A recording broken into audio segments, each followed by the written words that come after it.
अ, नमस्कार दोस्तों, मैं हूं संजय और आज मैं आपको बताऊंगा एक्सेल के अंदर डैशबोर्ड को कैसे बनाया जाता है। जैसे कि मैंने एक लेआउट बनाया हुआ है पूरा। और यहाँ पर मैंने क्या किया हुआ है कि पूरा बटन बनाए हुए हैं। जैसे ही मैं जनवरी सेल के ऊपर क्लिक करूंगा तो यहाँ पर जनवरी सेल रिपोर्ट आ जाएगी। फरवरी के ऊपर क्लिक करूंगा तो फरवरी, मार्च के ऊपर क्लिक करेंगे तो मार्च की रिपोर्ट आ जाएगी। जैसे ही मैं डिलीट के ऊपर क्लिक करूंगा तो यहाँ से डेटा पूरा डिलीट हो जाएगा और यहाँ पर मैसेज शो होने लग जाएगा, डिलीट डेटा। ठीक है।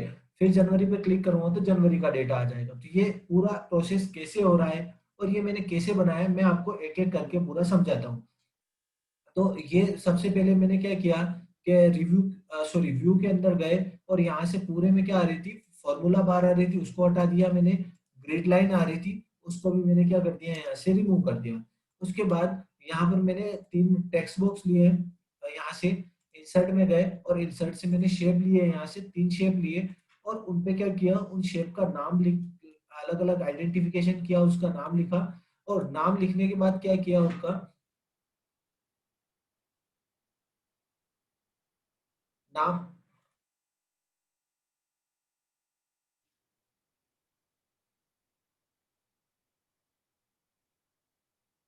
इनका अलग अलग नाम लिखने के बाद हम फॉर्मेट में गए और यहाँ से क्या किया, उन शेप में थोड़ा सा इफेक्ट डाल दिया। ठीक है। ये अपना पूरा डैशबोर्ड यहाँ पर रेडी हो गया था। उसके बाद मैंने क्या किया, तीन अलग अलग शीट बनाई जिसमें जनवरी मंथ की रिपोर्ट, फरवरी मंथ की रिपोर्ट और मार्च मंथ की अपनी रिपोर्ट थी। ठीक है। यहाँ तक आया आपको समझ में। उसके बाद मैंने क्या किया, एक होम पेज बनाया और यहाँ पर पूरा ये डिजाइनिंग की। तो ये कैसे हो रहा है, ये चलो अपन सीखते हैं कि किस टाइप से मैंने इनका यूज किया है। और ये जैसे मार्च पे क्लिक करा हो तो मार्च का डेटा कैसे आ रहा है। तो ये पूरी प्रोसेस हमने माइक्रो रिकॉर्ड करके की है।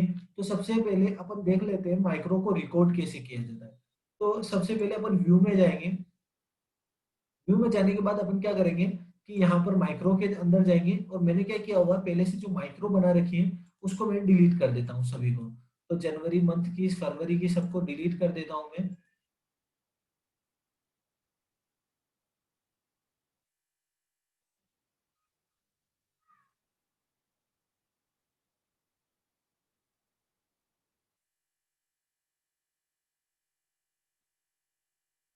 तो ऐसे सारी तो ऐसे मैंने सारी माइक्रो को डिलीट कर दिया है। डिलीट करने के बाद अपन नई माइक्रो को रिकॉर्ड करेंगे तो अपन जाएंगे माइक्रो के अंदर और रिकॉर्ड माइक्रो के ऊपर क्लिक करेंगे। क्लिक करने के बाद माइक्रो नेम के अंदर अपन जैसे जनवरी मंथ के लिए अपन एंट्री कर रहे हैं तो जनवरी लिख दिया मैंने। और ओके करेंगे तो ये माइक्रो रिकॉर्ड होना स्टार्ट हो जाएगी। उसके बाद यहाँ पर जो इनिशियली मैंने कुछ डेटा लिखा हुआ उसको सबसे पहले अपन डिलीट कर देते हैं। ठीक है। तो ये प्रोसेस आपको, अगर आपके डेटा नहीं भी लिखा हुआ है और आपको पता है कि इन चार कॉलम के अंदर अपना पूरी रिपोर्ट आएगी तो वहां पर सिलेक्ट करके आप उसको इनिशियली डिलीट कर दीजिए। वो क्यों डिलीट करेंगे मैं आपको आगे समझा दूंगा। उसके बाद अपन जनवरी में चलते हैं। यहाँ से पूरे डेटा को क्या करता हूँ, मैं सिलेक्ट करके कॉपी करता हूँ। होम पे आते हैं और यहाँ पर फिर से उसको पेस्ट कर देते हैं। क्योंकि अपनी जनवरी की रिपोर्ट आ गई है। अब अपन क्या कर देते हैं, यहाँ पर फर्स्ट में क्लिक करके रखते हैं और माइक्रो को स्टॉप कर देते हैं। ये अपनी माइक्रो स्टॉप हो गई। अब अपन फरवरी मंथ के लिए फिर से माइक्रो को रिकॉर्ड करते हैं।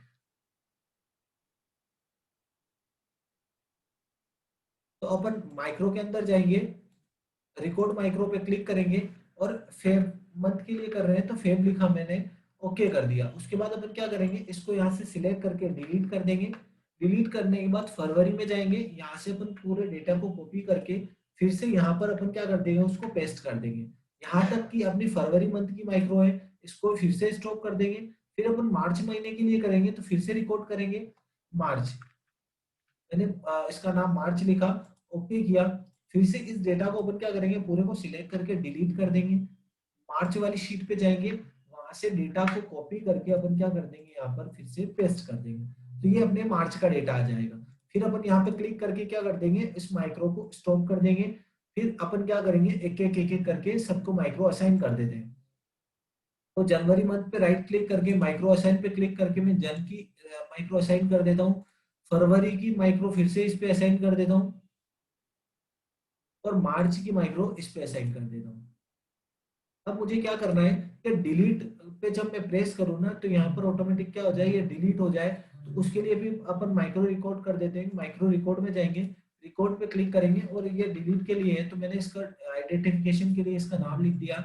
यहाँ जो डेटा आएगा उसको क्या कर देंगे, सिंपली डिलीट कर दे और यहाँ पर कर्सर की पोजीशन रखिए। इसको अपन क्या कर देते हैं, स्टॉप कर देते हैं, असाइन करते हैं इसके ऊपर माइक्रो को, और डिलीट को माइक्रो असाइन कर देते हैं।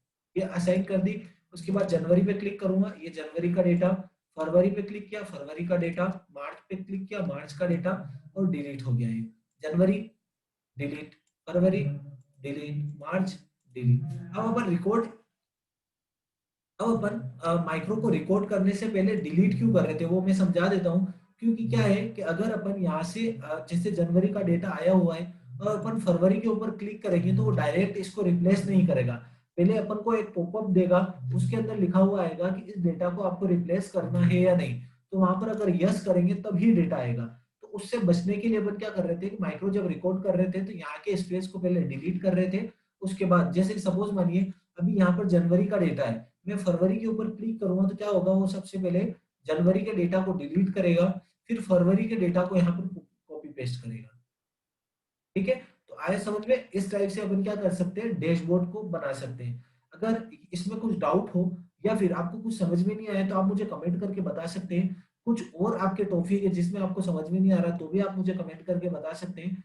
और कुछ और वीडियो, अगर कुछ आपको टॉपिक समझ में नहीं आ रहा है तो आप मुझे कमेंट करके बताइए, नेक्स्ट वीडियो में उसके ऊपर बनाऊंगा।